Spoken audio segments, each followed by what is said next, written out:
सुर्खियों में।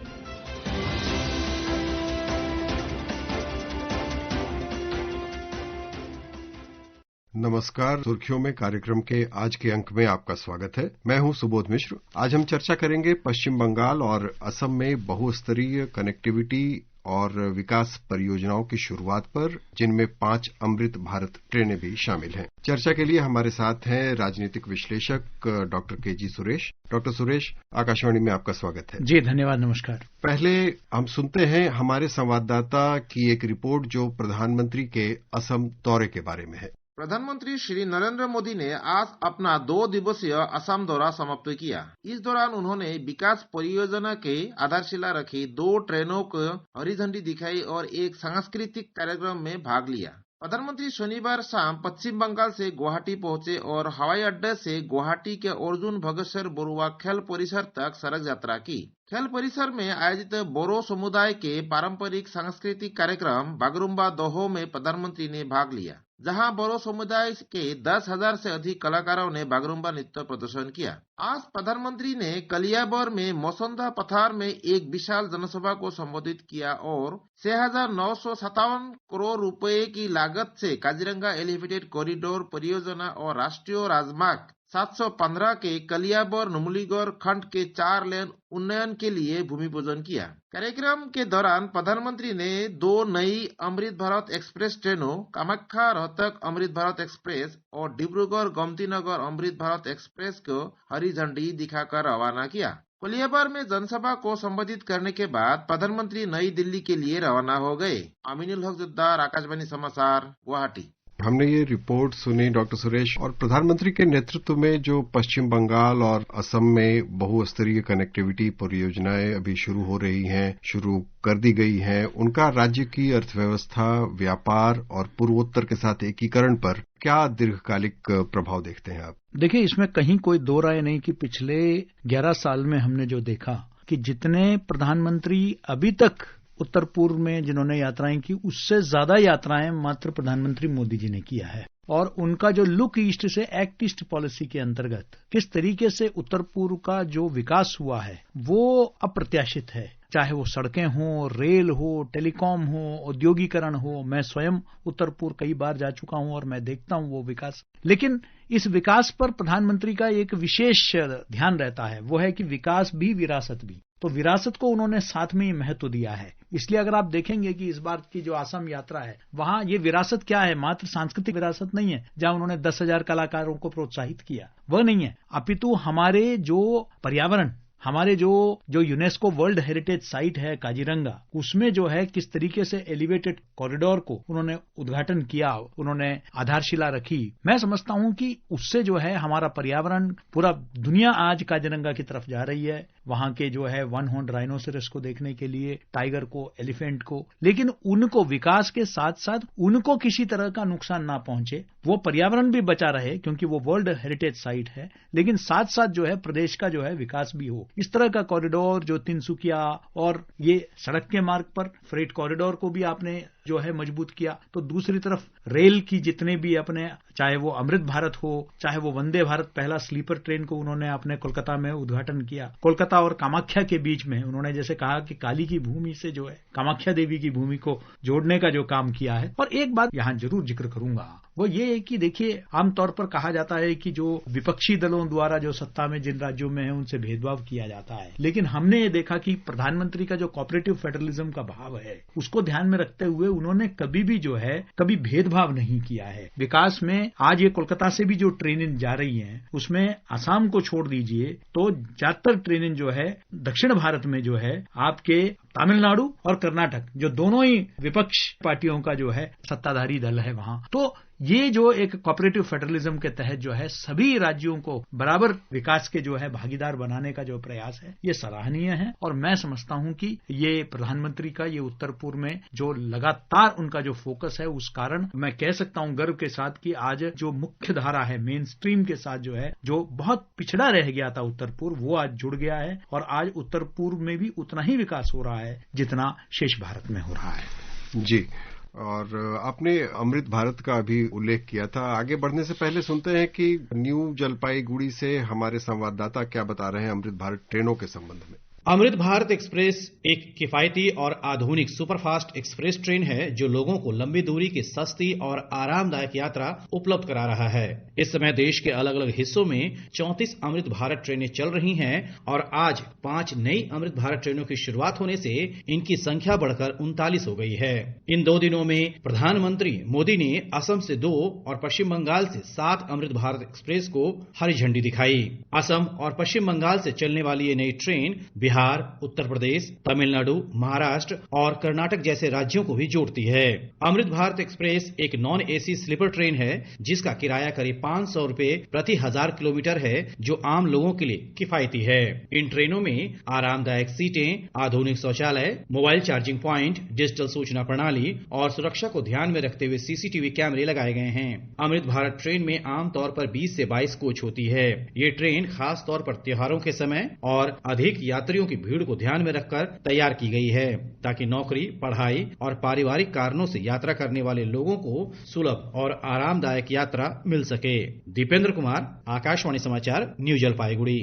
डॉक्टर सुरेश, ये अमृत भारत ट्रेनों सहित ये आधुनिक रेल परियोजनाएं अभी पश्चिम बंगाल से और असम से जो शुरू हो रही हैं, वो कैसे हमारे ग्रामीण और शहरी डिवाइड को खत्म करेंगी और कैसे समावेशी विकास और डिजिटल कनेक्टिविटी को सशक्त बनाएंगी?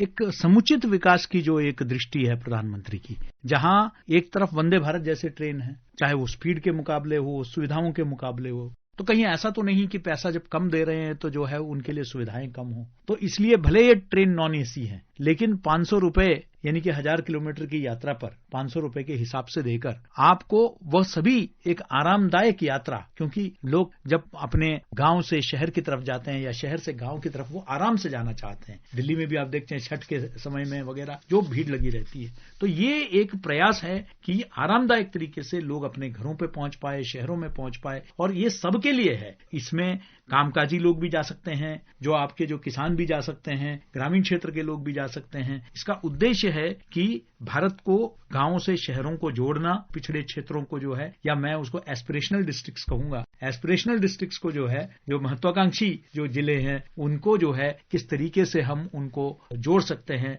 शहरों के साथ, ताकि वो आवाजाही भी बनी रहे, तो दूसरी तरफ जो है उनमें सुविधाओं की कमी न हो। उनमें जो है चाहे वो मोबाइल फोन के चार्जिंग की व्यवस्था हो, चाहे वो अच्छे आरामदायक सीट की व्यवस्था हो, या खाने पीने की व्यवस्था हो, तो उसमें इसका विशेष ध्यान रखा गया है। तो मैं ये समझता हूं कि धीरे धीरे ये जो एक अमृत भारत का भी जो एक जाल है, ये पूरे देश में जो है इसको फैला दिया जाएगा। और अभी शुरू हुआ है बंगाल और असम के संदर्भ में, और आगे चलकर जो है, और अच्छी बात है कि पूर्व से एक नई शुरुआत हो रही है जो पूरे देश में जिसका विस्तार होगा। तो मैं समझता हूं कि हम सब इंतजार कर रहे हैं इसके सफलता की कहानी सुनने के लिए। असम में तो काफी समय से कई परियोजनाएं चल रही हैं पहले भी, और अभी पश्चिम बंगाल में जो शुरुआत हो रही है, जिस तरह की परियोजनाओं की बात अभी हम पिछले कुछ दिनों में देख रहे हैं, उससे वहां के आदिवासी, पिछड़े और ग्रामीण समुदायों के लिए अगर हम देखें, जो हमारे सरकार की जो परियोजनाएं स्किल इंडिया, स्टार्टअप इंडिया या महिला सशक्तिकरण, इन योजनाओं के माध्यम से वहां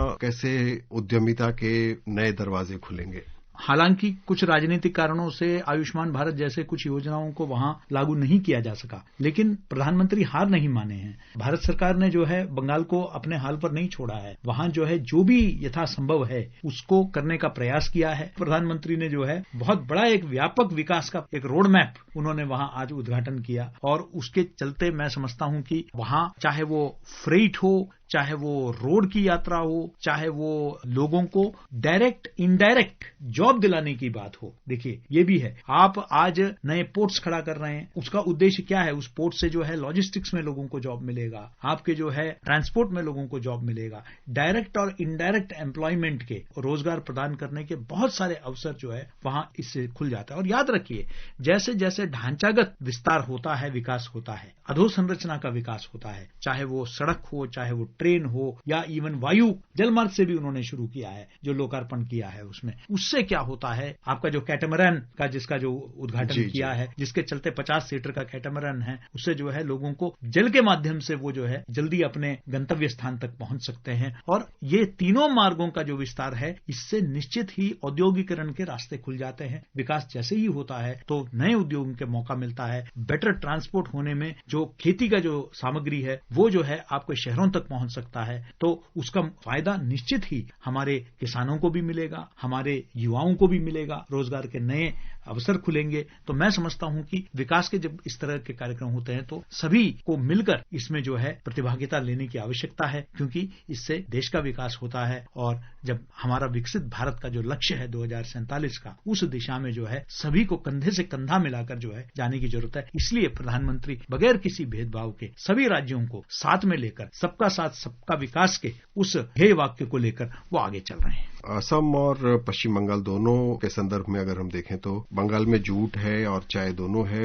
असम के लिए चाय इम्पोर्टेंट है, फिर दोनों में ही अब मैन्युफैक्चरिंग के लिए भी काफी संभावनाएं हैं। उनमें निवेश आकर्षित करने में और रोजगार को वृद्धि देने में ये जो नए कदम है, अभी जो कनेक्टिविटी की बात है, थोड़ा सा और हमारे श्रोताओं को बताना चाहिए। देखिए, जैसे अब इलेक्ट्रिफिकेशन होता है रेल ट्रैक का, जो इन्हीं प्रोजेक्ट्स में शामिल है, आप देखते हैं कि रेलों की गति बढ़ेगी, फ्रेट जो है जल्दी से जल्दी जो है मालगाड़ियां पहुंचेंगी, तो इसका लाभ निश्चित ही कोई भी उद्योगपति जो है चाहेगा कि भाई विकास उसके क्षेत्र से, अगर वो दूर दराज के क्षेत्र में अगर उसको मौका मिलता है, वो अगर निवेश करता है, तो वो तो एक ही चीज चाहेगा कि उसके सामग्री के आने जाने में उसके जो भी रॉ मटेरियल है वो आए, और उसका जो प्रोसेस्ड गुड है वो जो है शहरों तक पहुंचे। उसके लिए चाहे वो रेल की सुविधा हो, सड़क की सुविधा हो, वो होना बहुत जरूरी है। तो ये सुनिश्चित करना मैं समझता हूं कि सबसे पहला प्री कंडीशन जिसको कहते हैं, इसके बगैर तो असंभव है। तो इसलिए ये रोजगार का सबसे पहला मापदंड ये है कि क्या अधोसंरचना, उस क्षेत्र का इंफ्रास्ट्रक्चर कैसा है, और उसी को सुनिश्चित करने का प्रयास किया है कि ज्यादा से ज्यादा जो है वहां निवेश पहुंचे और ज्यादा से ज्यादा जो है उस क्षेत्र का विकास हो, चाहे बाईपास हो, हाईवे हो, फ्लाईओवर हो, फुट ओवर ब्रिजेस हो, फ्रेट कॉरिडोर हो, तो इसी दिशा में जो है, और पैसेंजर ट्रांसपोर्ट हो, गुड्स का जो है ट्रैफिक हो, तो मैं समझता हूं कि उस दिशा में बहुत बड़ा कदम इस बार प्रधानमंत्री द्वारा जिन प्रोजेक्ट्स का, और लगातार वे जाते रहे हैं। पिछले हफ्ते ही उन्होंने जो है, अगर आप देखेंगे गुवाहाटी में जाके नया टर्मिनल लचित बड़फुकन एयरपोर्ट का जो है उन्होंने शुरू किया। प्रधानमंत्री जी ने जो बात कही काजीरंगा के संदर्भ में, उसमें आप देखेंगे कि वहां के लोगों का एक तो संतुलन, पर्यावरण और वन्य जीव और मनुष्य के बीच में जो मैन एनिमल कॉन्फ्लिक्ट की बात करते हैं उसको कम करना है। तो दूसरी तरफ वहां की लोक कलाएं, लोक शिल्प, जो ट्राइबल आर्ट्स हैं, इनको भी जो है विकास का जब जैसे दरवाजे खुलते हैं तो उसका भी विस्तार होता है, और उनका भी जो है पूरे देश तक पहुंचता है। तो ये एक आमूल चूल जिसे कहते हैं परिवर्तन और विकास की दिशा में हम लोग जा रहे हैं। पश्चिम बंगाल और पूर्वोत्तर दोनों के साथ हमारी अंतर्राष्ट्रीय सीमाएं भी हैं, तो ये जो कनेक्टिविटी प्रोजेक्ट्स हैं, ये पश्चिम बंगाल को और सिर्फ असम को ही नहीं बल्कि देखें तो पूरे नॉर्थ ईस्ट को बांग्लादेश, भूटान, म्यांमार के साथ व्यापारिक हब बनाकर एक पूर्वी एशिया के साथ भारत के आर्थिक संबंधों को मजबूत करने में भी कुछ भूमिका निभा सकते हैं। निश्चित ही देखिए, जब हमने लुक ईस्ट से एक्ट ईस्ट पॉलिसी की तरफ गए तो पहला हमारा एक ये था कि हमें उत्तर पूर्व को एक तरह से साउथ ईस्ट एशिया का गेटवे बनाना है। उसी मार्ग से जो है, चाहे वो विद्यार्थियों का आदान प्रदान हो, चाहे वो शिक्षा का बहुत बड़ा केंद्र के रूप में गुवाहाटी को तैयार करना हो, उसको जो है आने वाले दिनों में दक्षिण पूर्व एशिया के लोगों के लिए भी एक बहुत बड़ा हब बन के हमारे जितने भी उत्तर पूर्व के क्षेत्र है वो उभरे, और उत्तर पूर्व के क्षेत्र को भी जो है, जो एक अंतर्राष्ट्रीय एक्सपोजर की जरूरत है, वहां के स्थानीय जो सामग्री है, देखिए वहां के संस्कृतियों में भी काफी समानताएं हैं, तो वहां के लोगों के साथ आदान प्रदान भी हो, पीपल टू पीपल रिलेशन भी मजबूत हो, तो इन सबको भी दृष्टिगत रखे हुए, क्योंकि अगर आप साउथ ईस्ट एशिया को देखेंगे या दक्षिण पूर्व एशिया को देखेंगे, उसमें हमारे संस्कृति की एक बहुत बड़ी छाप है, जो हजारों सालों से हमारा उनके साथ संपर्क रहा है। हमारे जो पूर्वी तट है, तटीय क्षेत्र है, और हमारा उत्तर पूर्व है, उसका दक्षिण पूर्व एशिया के साथ गहरा सांस्कृतिक और आर्थिक संबंध रहा है। उसको मजबूत करने की दिशा में मैं समझता हूं कि ये एक बहुत बड़ा कदम है। तो श्रोताओं, जैसा कि अभी आपने इस चर्चा में सुना, पश्चिम बंगाल और असम में शुरू की गई कनेक्टिविटी और विकास परियोजनाएं न केवल यात्रा को सुगम बनाएंगी बल्कि आर्थिक अवसरों, पर्यटन और क्षेत्रीय एकीकरण को भी नई शक्ति देंगी। डॉक्टर के जी सुरेश, अत्यंत सार्थक चर्चा के लिए आपका बहुत बहुत धन्यवाद। धन्यवाद। श्रोताओं, इस कार्यक्रम को आप हमारे mobile app news on AIR और YouTube channel news on AIR official पर भी सुन सकते हैं।